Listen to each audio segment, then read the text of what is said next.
ఒక్కసారి నీది మరోసారి నాది. తమిళనాడులోని రెండు ప్రధాన పార్టీల మధ్య సుదీర్ఘకాలంగా సాగుతున్న కుర్చీలాట ఇది. 2016 శాసనసభ ఎన్నికల్లోనూ అదే సంస్కృతి కొనసాగుతుందా? అధికార మార్పిడి ఖాయమన్న అత్యధిక ఎగ్జిట్ పోల్స్ అంచనా నిజమవుతుందా? జయలలితకే మరోమారు అధికారమన్న ఏకైక సర్వే ఫలితాన్ని నిజం చేస్తూ అన్నాడీఎంకే చరిత్ర సృష్టిస్తుందా? పొరుగునున్న పుదుచ్చేరిలో ఫలితం ఎలా ఉండనుంది?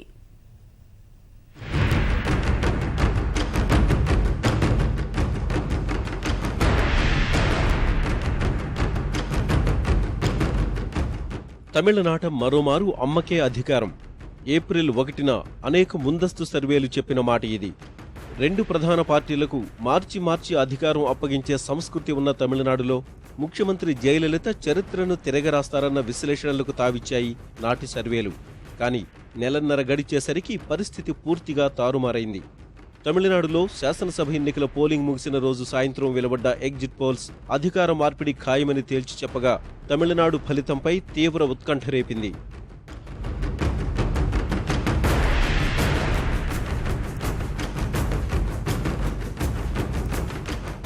అమ్మకే పట్టం అన్న ఏప్రిల్ 1 నాటి ముందస్తు సర్వేలకు, కరుణకే కుర్చీ అన్న మే 16 ఎగ్జిట్ పోల్స్ కు మధ్య తమిళ రాజకీయాలు అత్యంత వేగంగా మారాయి. పొత్తుల వ్యూహాలు చకచకా మారిపోయి కొత్త కూటములు తెరపైకొచ్చాయి. ప్రధాన పార్టీల ప్రచారాలతో వీధులన్నీ హోరెత్తిపోయాయి. కేంద్ర ఎన్నికల సంఘం తప్పుబట్టే స్థాయిలో ఉచిత వర్షాలు గుప్పిస్తూ ఆయా పక్షాలు విడుదల చేసిన మేనిఫెస్టోలు ఓటర్లను తీవ్రంగా ఆలోచింపచేశాయి. ఇలాంటి వాడీవేడి రాజకీయ పరిణామాల మధ్య సోమవారం ఎన్నికలు జరిగిన 232 నియోజకవర్గాల్లో 4,28,73,674 ఓట్లు పోలయ్యాయి. ఆయా ఓట్లు వేసిన తమిళ ప్రజానీకంతో పాటు యావత్ దేశం తమిళపీఠం ఎవరిదో తేల్చే తుది ఫలితం కోసం వేచి చూస్తోంది.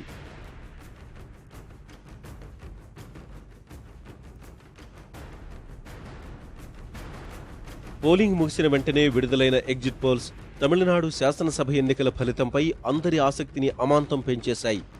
5 ప్రముఖ సంస్థలు నిర్వహించిన సర్వేల్లో ఒక్కటి తప్ప మిగిలినవన్నీ డీఎంకే కాంగ్రెస్ కూటమిదే విజయమని తేల్చి చెప్పాయి. 234 నియోజకవర్గాలున్న ఆ రాష్ట్రంలో డీఎంకే కూటమి 132 స్థానాలు గెలుచుకుని అధికారం చేపడుతుందని ఇండియా టుడే సర్వేలో తేలింది. అన్నాడీఎంకే 95 సీట్లతో ప్రతిపక్ష పాత్రకే పరిమితమవుతుందని, భాజపా 1, ఇతరులు 6 సీట్లు దక్కించుకోవచ్చని ఆ సర్వే అంచనా వేసింది. న్యూస్ ఎక్స్, ఏబీపీ నీల్సన్ సర్వేల్లోనూ ఇదే తరహా అభిప్రాయం వ్యక్తం కాగా డీఎంకే కాంగ్రెస్ కూటమి 116 సీట్లతో అధికారం వస్తుందని న్యూస్ నేషన్ ఎగ్జిట్ పోల్లో తేలింది. అన్నాడీఎంకే 97, ఇతరులు 21 స్థానాలు గెలుచుకోవచ్చని వెల్లడైంది.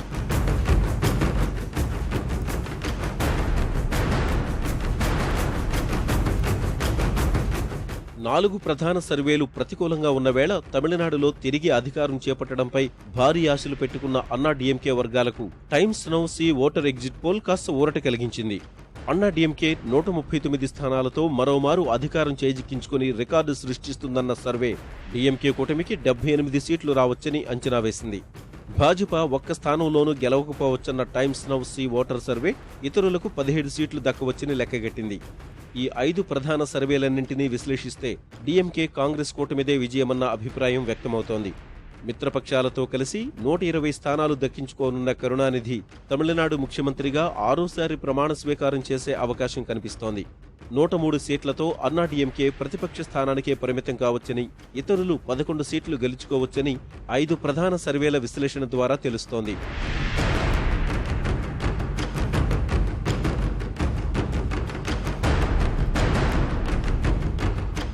ప్రజాభిప్రాయాన్ని అంచనా వేయడంలో ఎగ్జిట్ పోల్స్ 2 రకాల ఫలితాల్ని నమోదు చేసిన వేళ తమిళ అధికార పీఠం ఎవరిదన్న అంశంపై ఆసక్తి మరింత పెరిగింది.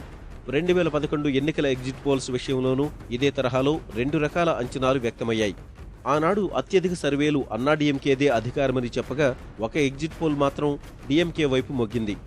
చివరకు 2011లోనూ అధికార మార్పిడి సంస్కృతి కొనసాగి జయలలిత ముఖ్యమంత్రి అయ్యారు. ఇప్పుడు కూడా అదే సంస్కృతి కొనసాగుతుందా, లేక జయలలిత ఏమైనా అద్భుతాలు సృష్టిస్తారా అన్న అంశం మరికొద్ది గంటల్లో తేలనుంది.